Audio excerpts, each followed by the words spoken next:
Yo creo que todos tenemos que tener algo que se llama proactividad. Claro que tenemos que buscar la guía del Señor, pero siempre estarle proponiendo, como el hermano de Jared. Oye, vamos a estar en obscuridad. ¿Qué te parece si tocas estas piedras? Ándale pues, toca las piedras. Pero igual y si le hubiera dicho estos maderos, o si ponemos una campana y sale un mito, ¿no? Porque va a haber agua. Ah, bueno, pues síguele pensando. Entonces hay que proponerle.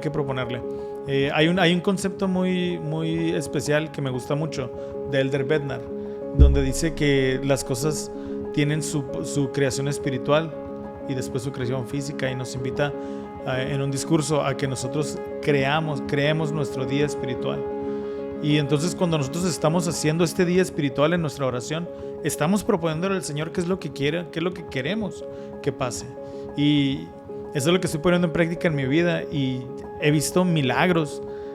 No milagros de que se abre el mar rojo ni sanar personas, pero he visto cómo hay más éxito en mi vida. Y no hablo necesariamente de éxito profesional, sino satisfacción, mayor energía, que para mí son pequeños milagros. Entonces hay que proponerle al Señor.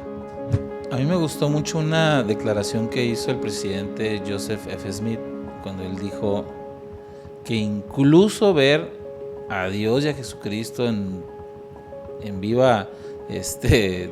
y en directo no es tan fuerte como un testimonio por medio del Espíritu Santo. Y lo que pasa es de que no es de que se nos olvide que lo vimos, pero el testimonio por medio del Espíritu Santo te marca, te sella de una manera que no puedes negar. Es una manera mucho más perdurable, mucho más intenso. Es algo que lo recuerdas y vuelves a sentir, como cuando tú dices, lo cuentas y te vuelve a llegar esa confirmación. Entonces, el ver algo así, yo me imagino que es impresionante, es increíble, pero no tiene esa durabilidad, no tiene esa manera de sellarte el corazón y la mente, que sea indeleble, más bien. Esto es Ven, síguelo. Un enfoque práctico de las Escrituras con Adrián Diarte, Damara Durán y Eduardo Vadillo. Comenzamos. En agosto de 1831, José Smith y otros élderes regresaban a Kirtland. En el camino, el Señor les pidió que pudieran predicar el Evangelio. Algunos de estos hermanos atendieron el llamado, pero otros tuvieron dudas, algo que desafortunadamente nos llega a pasar a muchos de nosotros. Sin embargo, a pesar de haber fallado y haber tenido miedo, en estas secciones aprendemos que el Señor conoce quiénes somos y Él nos ayuda a que podamos perseverar y lograr su cometido. Este es el episodio 24, Estoy siempre con los fieles, Doctrina y Convenios 60 al 63. Así es, muchísimas gracias, Eduardo, y bienvenidos a todos ustedes. Gracias por acompañarnos en este análisis de la semana de estudio del 9 al 15 de junio. Y en esta semana seguimos llegando a Missouri. La lección pasada veíamos muchas lecciones de Sion, como la decepción de las personas de llegar a este pueblo bicicletero con gente hosca, que para nada se asemejaba a lo que tienen en mente Sion. Esta semana nuevamente aprendemos lecciones de esto, y la siguiente lección, por lo menos, Eduardo, todavía vamos a seguir viendo la decepción de los santos y las lecciones que el Señor tenía preparadas para ellos, para al momento que llegaran a Sion. ¿Ok? Entonces, gracias por acompañarnos, y pues les recordamos que es importante que tengan su estudio semanal de manera individual y de manera familiar, y si nos están viendo les agradecemos, y esperamos que esto solamente sea un recurso y no su estudio personal, ¿verdad? Una herramienta más. Así es. Pues adelante, Eduardo. Sí, algo que el tema que yo quise compartir hoy es: puedo compartir mi testimonio de Jesucristo y mi amor por Él. Y se me hace muy ad hoc. Nosotros escogemos dos partes de toda la lección, pero qué interesante esta parte, Eduardo, porque como decías en la introducción, muchos no quisieron compartir el testimonio de Jesucristo. Perdón Así por la es. interrupción. No, está bien. De hecho, ese es precisamente el versículo con el que vamos a empezar. En la sección 60, el versículo 2 dice: mas con algunos no estoy muy complacido, porque no quieren abrir su boca, sino que esconden el talento que les he dado, a causa del temor de los hombres. Ay de estos, porque mi enojo está encendido en contra de ellos. Y acontecerá que si no me son más fieles, les será quitado aún lo que tienen. Y aquí hace referencia a esta parábola de los talentos, donde recordamos que en esta parábola el Señor, el dueño, les da a cada persona talentos. Y en este caso el talento eran como 20 kilos de plata más o menos. O sea, es dinero. Entonces Él les da el dinero y cuando Él regresa, Él espera que ellos trabajen este dinero. Entonces a uno le da 5 talentos y Él le regresa otros 5, ¿no? Y al otro creo que me parece que le da menos, como 4, creo que le da 8, algo así. Pero a uno le da solamente un talento y esta persona lo esconde por miedo a perderlo. Y entonces lo que se me hace muy curioso de esta parábola es de que a los dos que sí le dieron rendimiento, les dio la misma recompensa. Y yo estoy seguro que a este, que le había dado 1, si le hubiera dado 1, hubiera sido la misma recompensa. Entonces el Señor conoce quiénes somos, qué es lo que podemos dar, y no nos pide más de eso. De hecho, es un buen ejemplo de que no nos debemos de comparar con otras personas, porque cada quien tenemos diferentes contextos. Entonces, con esta idea de esconder el talento, de esconder esto que se espera de nosotros, es la naturaleza de este versículo. Y viene muy específico aquí, Adrián, el temor de los hombres. ¿Qué es lo que nos puede dar miedo de compartir el evangelio? Híjole, pues muchas cosas. Existen varios temores. El primero de que se me viene a la mente a mí es que nos da miedo que nos cataloguen como si fuéramos unos santos. No en el contexto de santos de los últimos días, sino santurrones, exactamente. Y por ende el rechazo social y el no encajar dentro del grupo, no sentirte que perteneces a un grupo.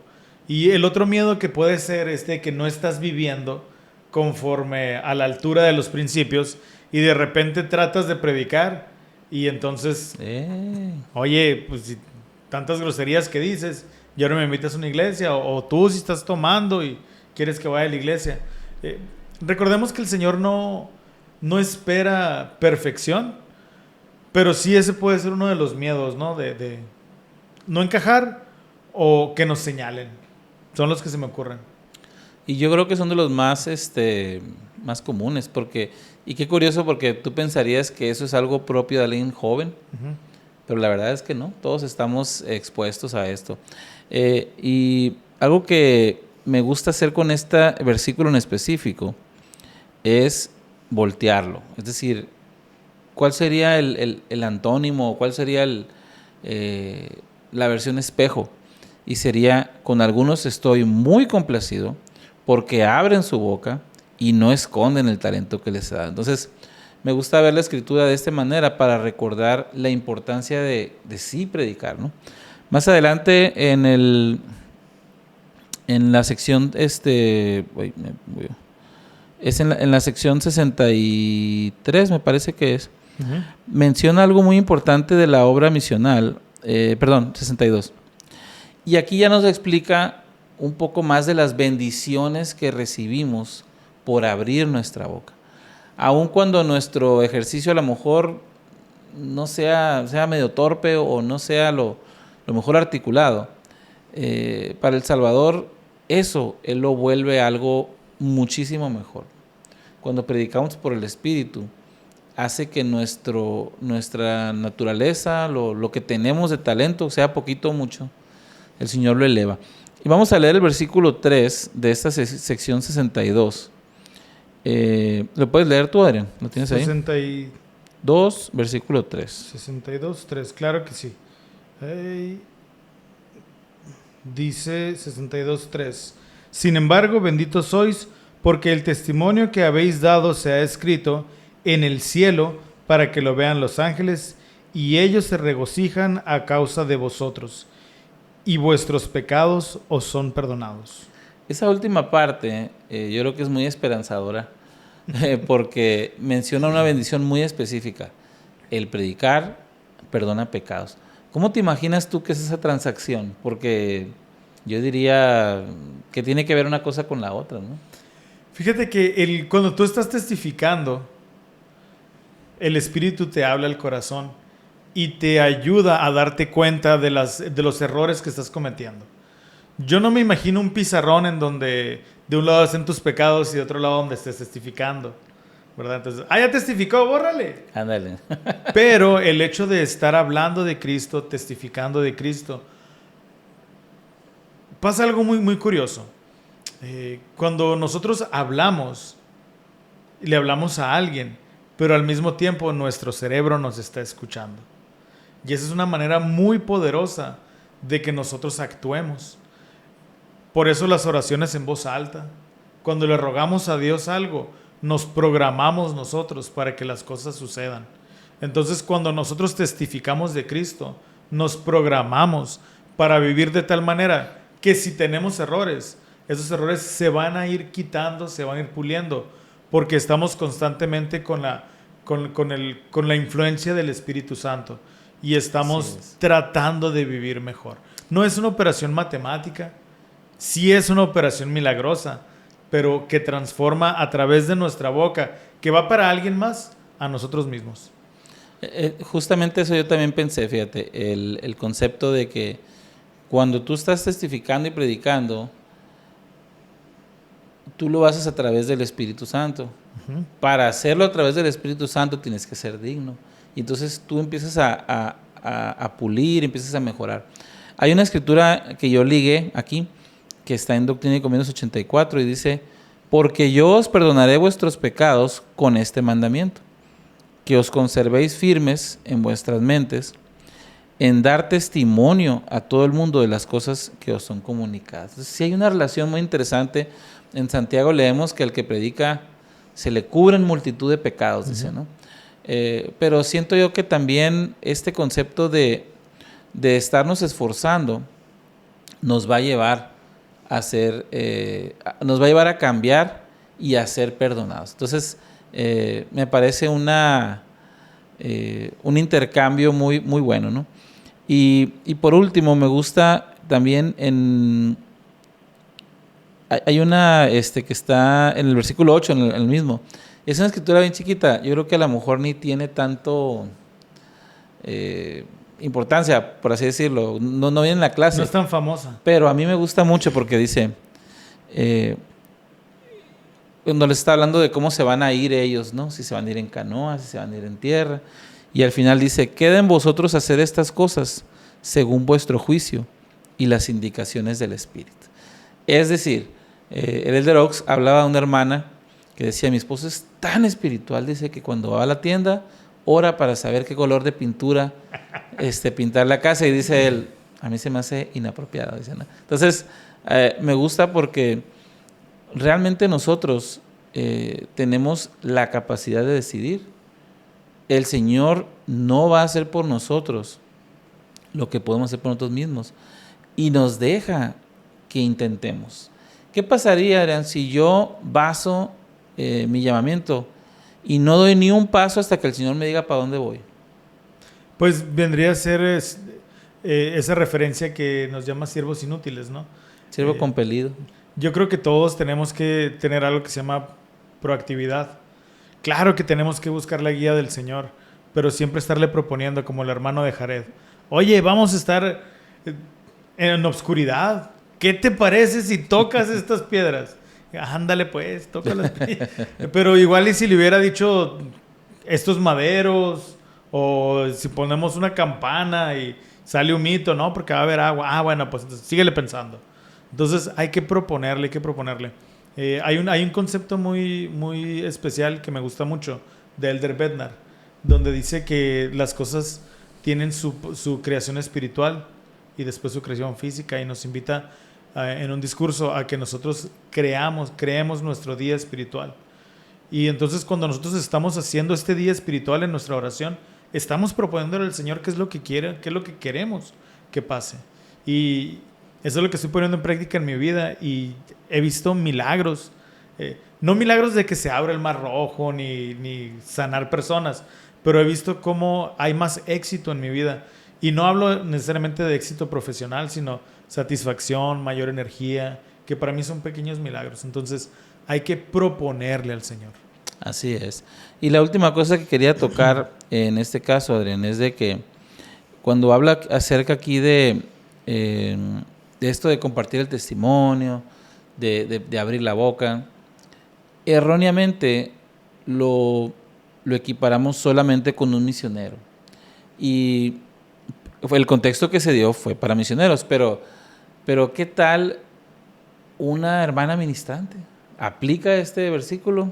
Pues claro, estás predicando, ¿no? Una consejera de la primaria, un secretario del quórum, todas las personas tenemos esas escrituras, son para todas las personas. Y a veces cuando leemos Doctrina y Convenios podemos sentirnos un poquito alejados o sentir que no aplica porque yo nunca serví. Pues no, yo creo que si fuera ese caso, pues no se hubiera hecho una escritura canónica, se le hubiera dado su copia al hermano y pues ahí se la queda, ¿no? Realmente tenemos que hacer nuestras esas escrituras para poderlas aplicar en nuestra vida y cambiar. Así es. Nada más quiero compartir un par de ideas que se me vienen a mi mente. Yo soy vendedor, es mi profesión. Y entonces la forma más fácil en que yo puedo tener más clientes es cuando mis mismos clientes se sienten contentos con el servicio que yo les doy y entonces me dan una referencia. Uh-huh. Una referencia es una recomendación. Es decir, la persona a la que yo atendí comparte con su testimonio que se sintió bien atendido o bien analizado o las palabras que tú le quieras poner. Y entonces, de esa manera, cuando llega un referido, el porcentaje de éxito en la venta es muchísimo mayor. Y entonces, ¿cómo podemos nosotros convertir en referencias para misioneros? Porque así se les dice, además, a nuestros amigos. ¿Qué tan felices somos con el Evangelio? En redes sociales, Eduardo, se utilizan mucho los foodies. Un foodie es una persona que genera contenido en redes sociales de restaurantes. Y entonces va el influencer y dice, la comida está bien buena aquí. Y tú puedes ver cómo milagrosamente se llena el local de seguidores de este foodie. Claro. Y todos nosotros de alguna manera somos influencers. ¿Quién no recomienda una tienda donde venden muy buenos tamales, unos tacos porque te gustaron mucho? ¿Y por qué nos callamos que el Evangelio nos hace sentir felices? Yo quiero invitarlos a todos a que podamos compartir con una persona a la semana por lo menos lo feliz que nos hace el Evangelio. Y entonces vamos a poder ver milagros en nuestras capillas y ver cómo se multiplican las unidades. Entonces debemos de compartir nuestro testimonio y el amor que sentimos por él. Y a veces, fíjate que ahorita que dijiste eso, pensé, hay veces que he tenido la intención de compartir y luego digo, ay, pero ya que lleguen otros misioneros que estén más poderosos. ¿Sí? Pero ahí es un prejuicio personal y estamos minimizando que el Señor puede hacer la diferencia, ¿no? O decimos también, híjole, sería muy buen miembro de la iglesia si no fumara. Si no hiciera esto. O si viviera en el barrio. Exacto. Entonces, yo creo que podemos compartir el testimonio independientemente, viendo el siguiente milagro, que es que nos escuche y nos acepte nada más el testimonio. Así es. ¿Alguna vez has visto un milagro y te costó creer? ¿O has conocido personas que ven señales, ven cosas tan claras que vienen del cielo y simplemente se alejan de la iglesia a pesar de esto? La historia de hoy, esta segunda parte, es un recordatorio poderoso de que la verdadera fe, Eduardo, no nace por ver un milagro, sino la fe que crece a pesar de que no se ve nada. ¿Okay? Las historias que estamos aprendiendo de todos estos miembros que están yendo a Zion, a Independence, Missouri, son bien especiales. Y precisamente hay dos historias muy, muy interesantes. Esta parte de la lección prácticamente es de las últimas que nos sugiere la lección. Y decidí escogerla porque muchas veces en la clase de escuela dominical los maestros las agarran así en orden cronológico. Y nos perdemos estas historias que son muy interesantes. Y cuando estaba leyendo la clase sentí que es importante que podamos tocar estos temas de la parte de abajo también, ¿no? Entonces, esta historia nos lleva a 1831. La historia de dos personas, Ezra Booth y de Isaac Morley. Y entonces ambos eran conversos con grandes esperanzas.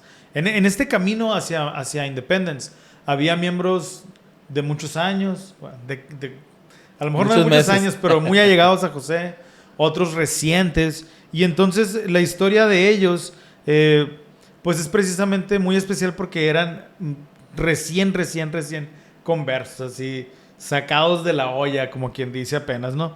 Entonces, Ezra no era un converso creyente, perdón, no era un creyente cualquiera. Él ya había servido en una iglesia metodista como predicador, era una persona que tenía una base doctrinal, por así decirlo, ¿no? Entonces, él tuvo la oportunidad de ver un milagro muy especial. Y este milagro lo llevó a bautizarse. Él vio cómo se le corregía o cómo se curaba el brazo de Elsa Johnson, una miembro de la iglesia. Y dice el libro de Santos que lo vio, que este milagro fue algo sobrenatural.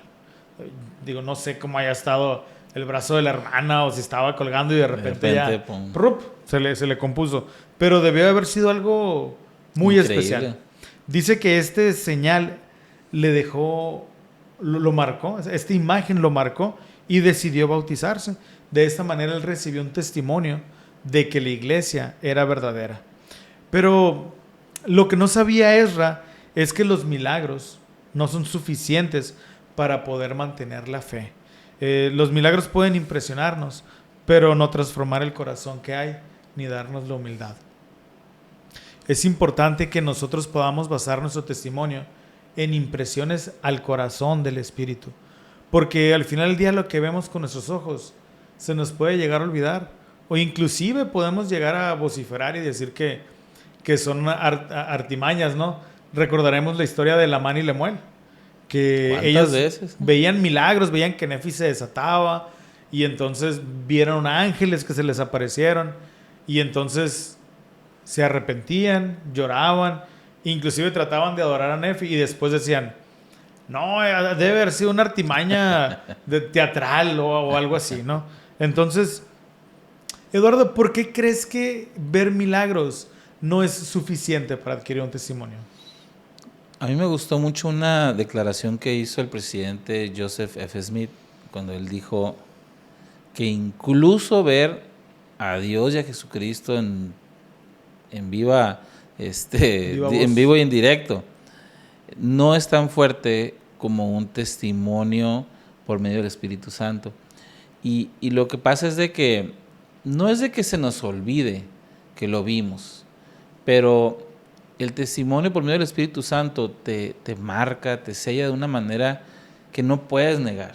Es una manera mucho más perdurable, mucho más intenso.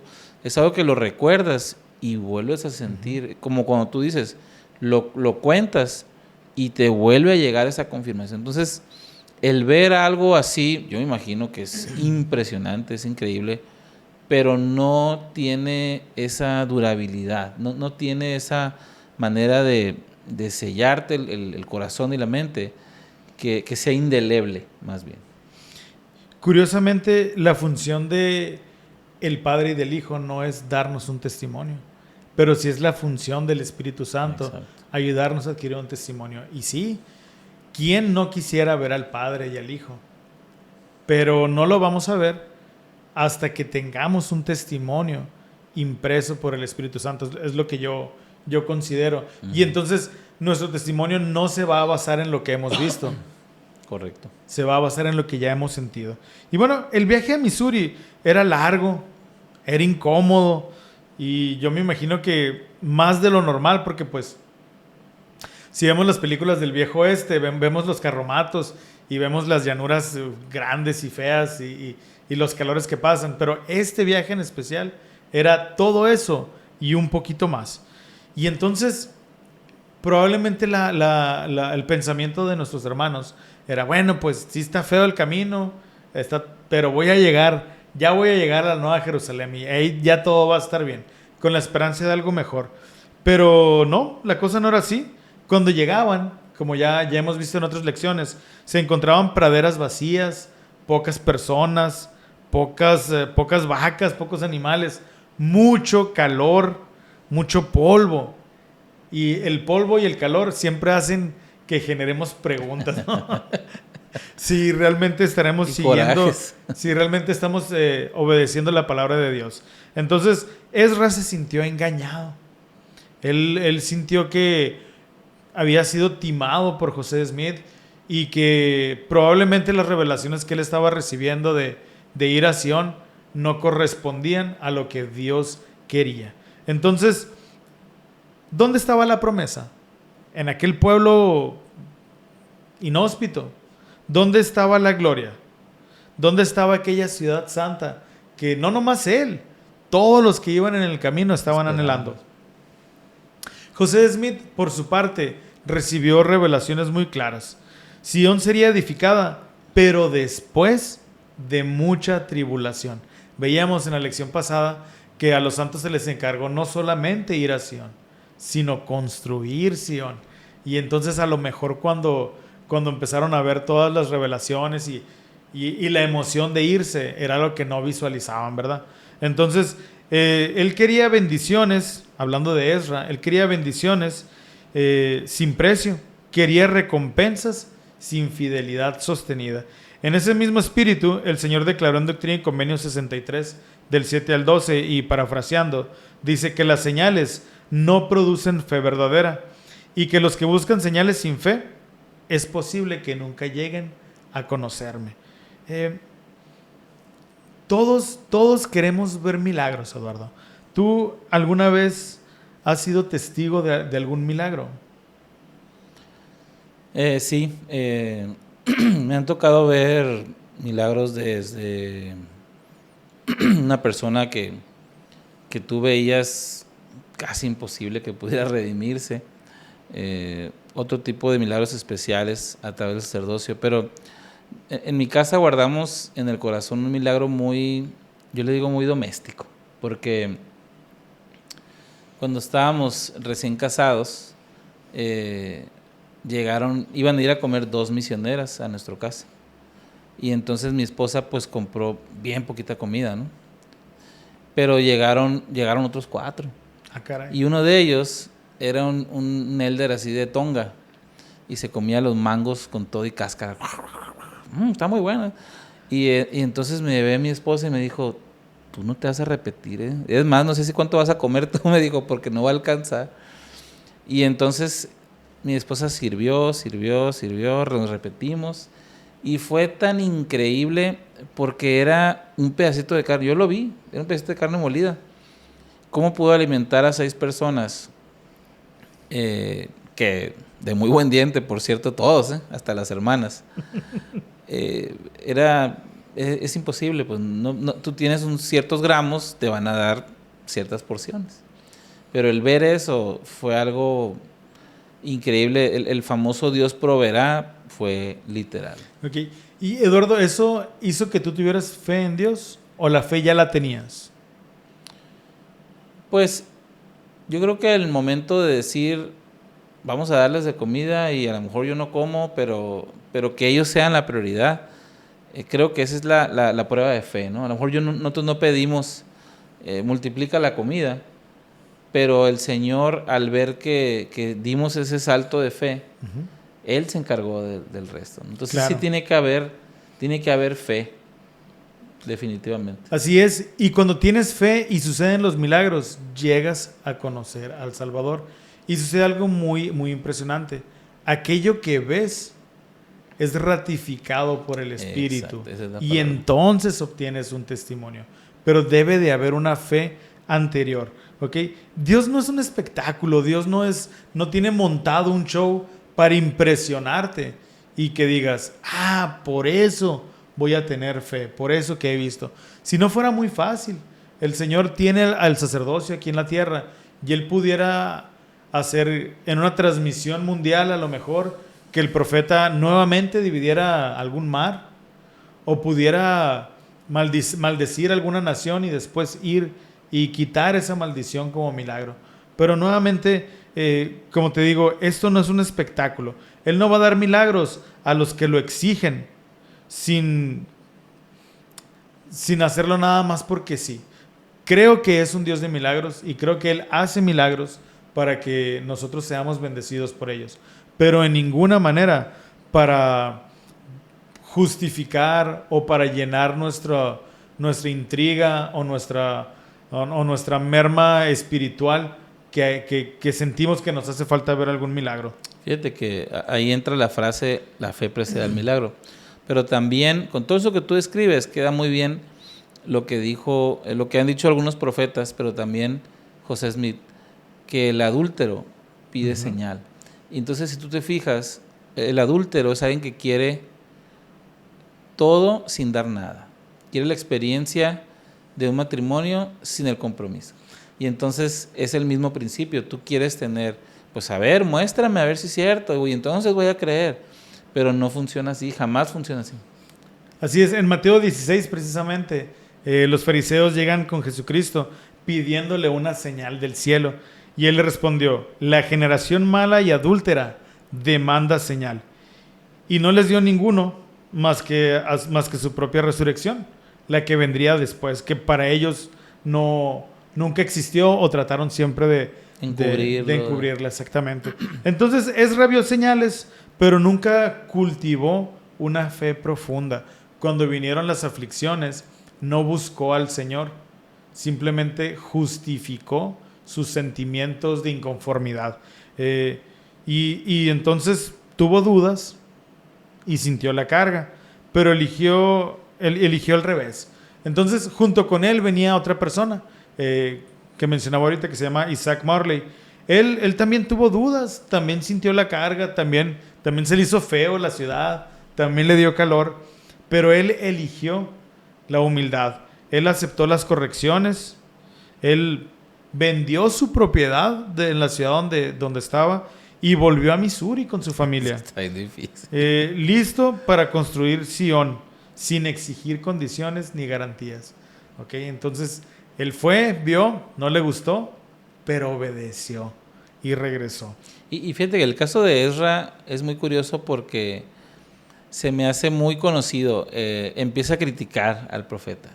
No, que es muy bromista, decían, es muy jovial, es demasiado, no sé qué. Entonces, cuando tú empiezas a buscar eso para justificarte el no querer obedecer, pues te dice qué clase de actitud tienes, qué persona eres, ¿no? Fíjate que en Doctrina y Convenios 63 dice, los fieles verán milagros. Y es curioso porque no van a ver milagros porque los estén pidiendo, sino porque el Señor decide mostrar los milagros en su tiempo y conforme a su voluntad. Hay una frase del presidente Russell M. Nelson que ilustra esto. Dice él, la fe en Jesucristo es el mayor poder que tenemos en esta vida. Nos conecta con el cielo, nos ayuda a ver más allá de lo visible y nos da acceso a la ayuda divina. Quizá tú también estás esperando una señal, dice el presidente, un milagro, una respuesta, pero tal vez Dios no está callado. Tal vez solo está invitando a creerle más a Él que a tus ojos. Porque al final las señales más poderosas no están afuera, sino adentro. Una fe que no se rinde, una esperanza que no se apaga y un corazón que sigue caminando aunque no vea todo el camino. Entonces, esa historia de Ezra y del hermano Isaac, yo creo que nos muestra muchas cosas. Vamos a estar en tribulaciones, vamos a estar en problemas en la vida y entonces vamos a querer salir de los problemas. Es normal.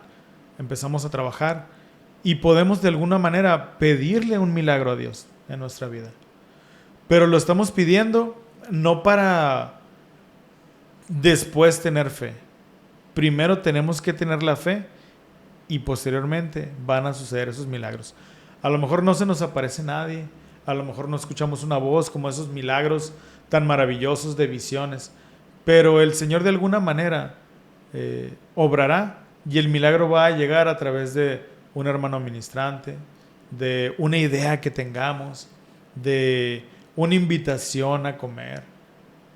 De alguna manera el Señor obrará milagros que estoy seguro que si nos detenemos con el tiempo a analizarlo, veremos la mano del Señor sacándonos de los problemas. Y qué bueno que uno pueda hacer, en cierta manera, esa respuesta, ¿no? Con seguir las impresiones del Espíritu, esa llamada, esa invitación a unos tacos, compartir una escritura, algo un comentario, eso puede ser la diferencia y ese puede ser ese milagro. Así es. Y para terminar ya con esta parte, hay una frase que encontré por ahí que me gustó mucho que dice: Cristo no busca testigos visuales, busca discípulos fieles. Y a los fieles les promete, estoy siempre con los fieles, no con los perfectos, Eduardo, con los fieles, ¿ok? Los fieles. Y entonces, pues, para mí esto es muy importante. No demandar milagros, no demandar ver cosas, más bien buscar entre todas las cosas que tenemos los verdaderos milagros. Así es. A veces queremos paciencia, pero ya, dices, ¿no? Pues adelante. No, sí, te iba a decir, realmente yo he aprendido eso también con el paso del tiempo, que como dice el Maxwell, tenemos que confiar en Dios, pero tenemos que confiar en su timing, en su tiempo. Entonces, esperamos que hayan podido disfrutar este episodio y puedan llevarse a esa semana a aplicar algo de lo que aquí hayamos visto, ¿no? Y si viste algo que te gustó o crees que pueda ser de provecho para algún conocido tuyo, por favor comparte este episodio con ellos para poder llegar a más gente y poder analizar juntos esos temas tan importantes del Evangelio y de nuestras vidas. Muchísimas gracias por estarnos viendo y nos vemos a la próxima. Hasta luego. Esto fue Ven, síguelo. Un enfoque práctico de las Escrituras con Eduardo Vadillo, Damara Durán y Adrián Diarte. Hasta la próxima.